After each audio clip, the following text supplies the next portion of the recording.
before I get this going, I'm wearing a Chris Pronger jersey. So if anybody's wondering why I'm wearing Flyers, I'm wearing Chris Pronger in honor of what we're about to talk about. So there's a class action lawsuit between the players and the NHL that we're not sure what's going to happen with.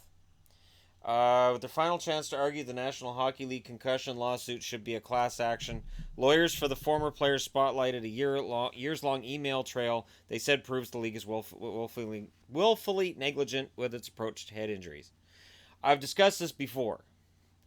There are emails that have been shown between Gary Bettman, Bill Daly, and others in the head offices that are along the lines of people talking about concussions and what the long-term effects are after concussions, and basically shutting them down.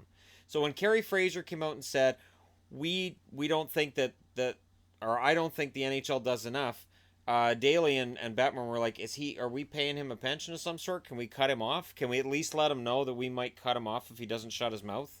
This is the problem I have, and this is the funny thing, is people say, and every video I post about this, people are like, well, they knew the risk when they played the game. It's a dangerous game. Then why is the NHL hiding everything? This is the problem. Why is the NHL acting extremely guilty? The NHL fired back during March 16th hearing in U.S. District Court in Minneapolis, trying to sow seeds of doubt in the mind of Judge Susan Nelson by making the case that there is still no certainty concussions definitively cause long-term brain diseases. It's unclear how long Nelson might take to decide whether or not the case should proceed as a class action, meaning 5,000 former NHL players would automatically become plaintiffs in the case. So you all become plaintiffs in the case. She follows the lead of a judge who oversaw a similar case in the NFL. Nelson could wait months to try to ratchet up the pressure on the two sides to reach a settlement. TSN's obtained a 120-page manuscript of the March 16 hearing. And a lawyer from the players said this: the original League of Denial of the NFL has already admitted in front of Congress and under oath that there's not only an association but a causal link between the two. The new League of Denial is sitting right here. They're the defendants. NHL lawyer Shepard Goldfein later told the judge the NFL witness testified only there was a link between football and neurodegenerative diseases, not a causal link. Seriously? So I didn't read this article through before I did this. Seriously, a link between football and neurodegenerative diseases, meaning the football's at fault? Well, it's not the contact, it's the shape of the object you're hitting, carrying, or playing with. That's what causes brain diseases. Because I don't understand. If there's a causal link between football, and if they're acknowledging it, then the NHL should too. Daly testified that intentional head hits have never been allowed in the NHL. I went back and looked carefully at all the exhibits, and Daly's comment is simply not true, which is what one of the lawyers said. He said Senior Vice President Colin Campbell testified in a deposition some intentional hits to the head are legal. We have Colin Campbell saying in a deposition, hitting a player to the head with your shoulder, which is always accepted in our game, is legal.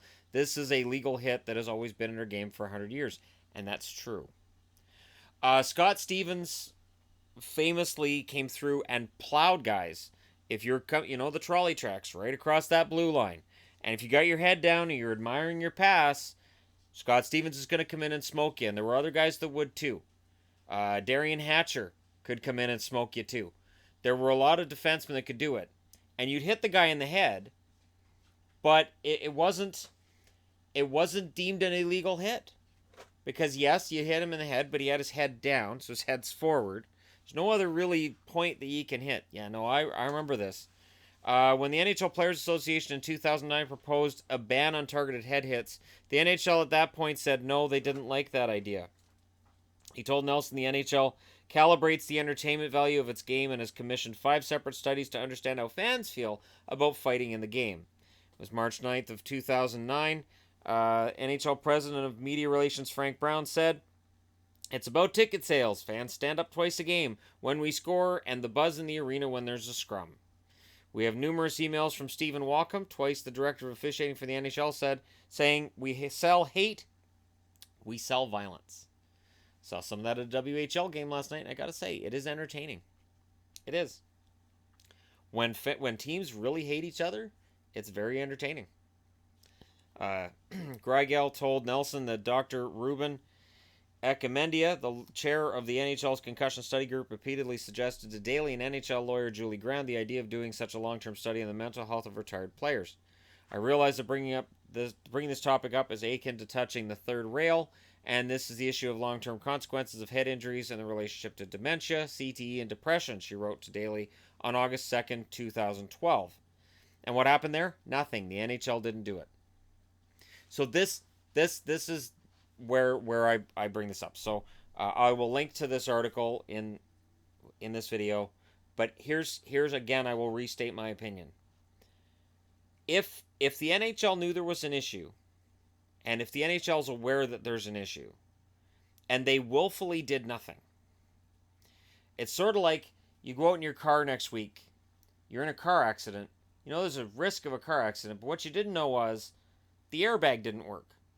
Car company kind of knew it might not work, but it might work. So rather than have the study as to whether or not it works or it doesn't work, they decide they're just not going to bother. The NHL knew that there was a risk that somebody would do a study and go, hey, these players have dementia and CTE as a result of head injuries that they've had playing the game. The NHL realized that there was a chance that somebody might come forward and say, you know what, there's no actual link here. And they decided, you know what, it's not worth the risk. We'll just back off and not do any studies. And it's ridiculous. And for them to say, well, yeah, the NFL, that's dangerous. And yet they're not saying that the actual football hits caused it, that it's from playing football. Does a brain get hurt less if you're on skates than if you're on turf? And I'm not trying to be sarcastic. I'm trying to make a point here. So the NHL has itself a major problem. And the fact that it's this huge deposition, and it would be fascinating to go through it word for word. I don't know if that would be fascinating reading to do during a live stream, but it would be interesting to go through that kind of thing, as a... Because here's my other issue with this. So we're looking at CTE, and there's plenty of people who say, okay, well, that it's a dangerous sport, whatever, move along. What else are they hiding? What else might be going on? What else is going on with players right now? A question I was asked during the lunch I had yesterday with one of our subscribers was, well, what does the NHL do about drugs? And I said, well, they don't do anything about drugs. They don't care.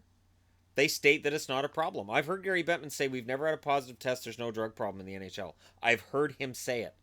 And yet anytime I do a video where I discuss certain hockey players, there's comments all through there about all these hockey players with drug problems. The NHL is perfectly happy to keep its head in the sand, deny there's any kind of problem, as long as fans are buying tickets, and as long as they enjoy fighting, and as long as there's all kinds of footage to put on TV with fights and goals. They don't care about the players at all. They couldn't care less. There's no comprehensive rehabilitation programs for players who have a problem. Teams may have stuff in-house, and some teams are very good with that kind of thing. The NHL turns a blind eye to everything. And it is one area that I can look at Gary Bettman and say this man could really make a change here. He works for the owners. He's absolutely the owner's employee, and he works for them and everything. But in this area, he could lead, and he doesn't. And that is the one issue that I look at and say, you know what? He should lose his job for that. But the only way he would lose his job would be if this court case goes forward, and if it looks like the players are going to win it, the owners will go to Bettman and say, how much money are you costing us with this lawsuit? You're out. So that would be your silver chalice, your fantastic get out of jail free card, get rid of Bettman, is if this case goes forward. And I'm baffled at why they won't just admit there's a link. None of us, there's very few people that I know that won't admit there's a link between the two. Even those of us who say, oh, it's a dangerous game, who cares? Right, because if they're depressed and suicidal and they kill themselves, or if they have dementia when they're in their 40s, who cares, right? We just use them up while they're players, and then they can go retire and cease to exist. As far, I don't see it that way at all. I don't. I really don't. They're people. So anyways, let me know what you guys think in the comment section below. I will link to the article in the description for this video. And This is one way or the other. This is going to go forward, and I can't see a judge throwing this out. And the NHL has tried time and time again to get this thrown out and said there's nothing to this. There's no reason to have this lawsuit. But it's going to get really, really interesting if this goes forward. But let me know what you guys think, and I'll talk to you again soon.